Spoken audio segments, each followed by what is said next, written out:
Maureen Larazabal, inaming nabulag ng 2 taon dahil sa contact lens. Alamin sa Showbiz Spotlight ni Anton.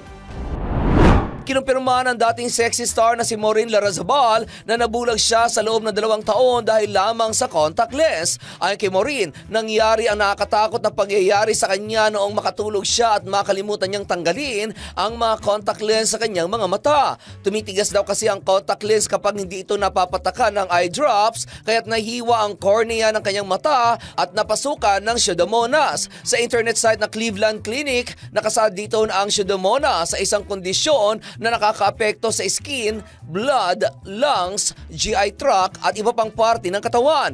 Isa itong uri ng bakterya na common sa kapaligiran lalo na sa tubig at lupa. Ayon kay Maureen, ilang oras lang umano pagpasok ng Pseudomonas bacteria sa kanyang mata ay matindi na agad ang sakit na naramdaman niya. Ayon pa rin kay Maureen, nasa Hong Kong siya noong mangyari sa kanya ang nasabing sitwasyon, pero noong nakauwi na raw siya sa Pilipinas pa lamang niya na ipaopera ang kanyang mga mata sa Makati Medical Center. Sinabi pa nito na bagamat sobrang sakit na naramdaman niya, pero mas pinili niyang dito sa Pilipinas magpa-opera dahil sa problema sa pakikipag-communicate sa mga Chinese kung saan natatak sa isip niya nang sabihan siya ng doktor na go home blind. Kaugnay nito, malaki naman ang pasalamat ni Maureen sa GMA7 dahil hindi siya tinanggalan ng programa kahit nagtitaping siyang naka-shades, kaya't nakaipon umano siya ng panggastos para sa kanyang pagpapa-opera. At iyan aking balitang showbiz para sa impilang metodong lakas, DWIZ. Ako si Anton, nagbabalita ng tama, naglilingkod ng tama.